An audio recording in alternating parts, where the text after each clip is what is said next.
Hello everyone, কেমন আছো সবাই? আমাদের মিষ্টি সংসারের নতুন একটি ব্লগে তোমাদের সকলকে জানাই ওয়েলকাম। আজকে সকাল সকাল আমি আর নীল বেরিয়ে পড়েছি পুজোর বাজার করতে। আজকের ওয়েদারটা খুব সুন্দর, হালকা হালকা বৃষ্টি পড়ছিল আর খুব মিষ্টি একটা হাওয়া দিচ্ছিল। ওই যে দেখো দূরে দেখতে পাচ্ছ মলটা, ওই মলেই আমরা যাচ্ছি। এল্যান মিরাকল মলটার নাম। আজকে যাচ্ছি একবারে পুজোর শপিং করে লাঞ্চ টাঞ্চ করে সন্ধেবেলায় বাড়ি ফিরে আসবো। এই যে পৌঁছে গেছি আমরা দুজনেই মলে। মলের বাইরেটা এত সুন্দর করে সাজানো, সন্ধেবেলায় যদি তোমাদেরকে সুযোগ পাই তাহলে দেখাবো যে লাইটিংয়ের পর বাইরেটা কত সুন্দর ঝলমল করছে আলোতে। এই যে দেখো নীল ঢুকছে ভেতরে। এসছি কিন্তু আমরা শপিং করব বলে, কিন্তু নীলকে দেখো মলে ঢুকে ঢুকেই বলছে চলো আগে টুক করে কিছু খেয়ে নিই তারপর শপিং করাবো। এই মলটা না সবে নতুন হচ্ছে, এখনও কনস্ট্রাকশন চলছে এখানে, তবে প্রচুর ব্র্যান্ডস অলরেডি খুলে গেছে। তো আমরা এখন যাচ্ছি হলদিরামে লাঞ্চ করব বলে। এখানকার হলদিরামের শোরুমটা ঢুকে আমার সত্যিই খুব ভালো লেগেছিল। ইন্টেরিয়ারটা এত ভালো ছিল, বাইরেটা দেখো কি সুন্দর লাগছে দেখতে। আসলে আজকে ভিড়টা একটু কম, উইকডেজে ভিড়টা একটু কমই হয় এখানে, উইকেন্ডে তো পা রাখার জায়গা থাকে না এখানে। এই যে নীল এবার ঢুকছে হলদিরামে। চলে এসেছি আমরা দুজনেই হলদিরামে, কিন্তু এসে আর ডিসাইড করতে পারছি না যে কি খাবো। একবার আমি বলছি বড়া পাও খাবো, একবার বলছি ধোসা খাবো, একবার বলছি কচুরি খাবো। তাই নীল আমাকে বসিয়ে রেখেছে যে আগে তুমি চিন্তা করে নাও কি খাবে, তারপর আমাকে বলো, আমি গিয়ে অর্ডার দিয়ে আসবো। কি সুন্দর সাজানো দেখো ভেতরটা, ইন্টেরিয়ারটা কি সুন্দর। এই যে নীল অর্ডার দিয়েছে, এখন একটা ফ্যানটা নিয়ে বসে পড়েছে খেতে। এই যে এক একটা কাউন্টারে নীল বিল নিয়ে ছোটাছুটি করছে, একবার করে যাচ্ছে, একবার কফি আনছে, একবার ধোসা নিয়ে আসছে, একবার বড়া পাও নিয়ে আসছে। ক্যাপাচিনো খেতে আমার খুব একটা ভালো লাগে না, তাই আমি বলেছিলাম আমার জন্য চা নিয়ে এসো, কিন্তু ও বেচারা আর চা পায়নি, তাই দুটো ক্যাপাচিনো নিয়েই চলে এসছে। এই যে বসে পড়েছে বাবু খেতে।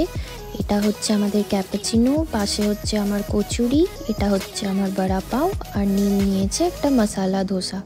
ওর আর ওয়েট হচ্ছে না, খেতে স্টার্ট করে দিয়েছে।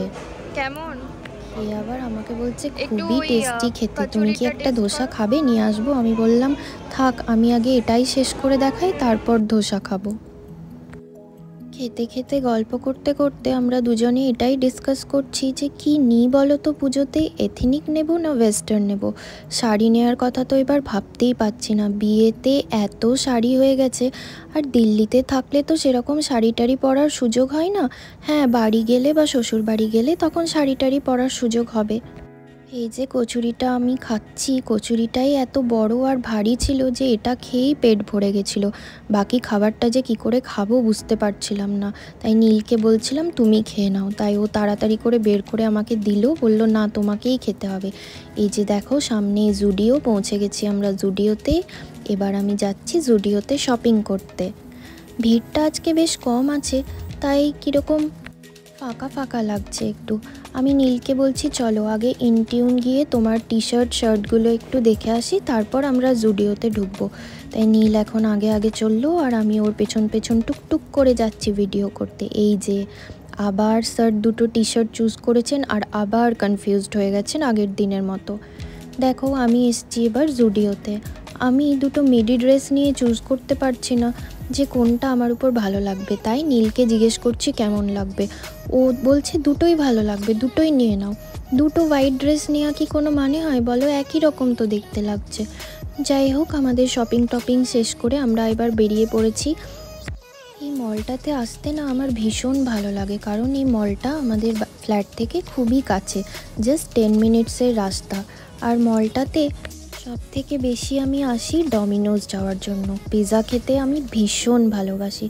তো চলো শপিং টপিং শেষ, এবার বাড়ি ফেরা যাক। এই যে আমরা এবার বাড়ি ফিরছি, মলটা ক্রস করছি।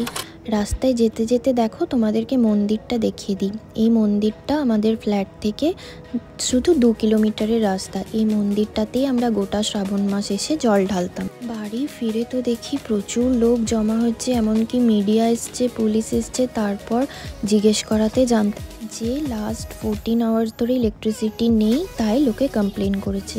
এই দেখো ফিরে দেখছি লাইন নেই, তাই গিয়ে বারান্দায় বসলাম। কি সুন্দর লাগছে দেখো এখান থেকে ভিউটা, সূর্য ডোবার সময় এত সুন্দর লাগে দেখতে বারান্দায় বসে বসে চা খেতে খেতে, যে আমি প্রত্যেক দিন সন্ধেবেলায় 6টা সাড়ে 6টার দিকে এসে এখানে চা খেতে খেতে বসে এনজয় করি ভিউটা। আর ওই যে দেখো পার্কে কত বাচ্চা বাচ্চা ছোট ছোট ছেলে মেয়েরা খেলা করছে।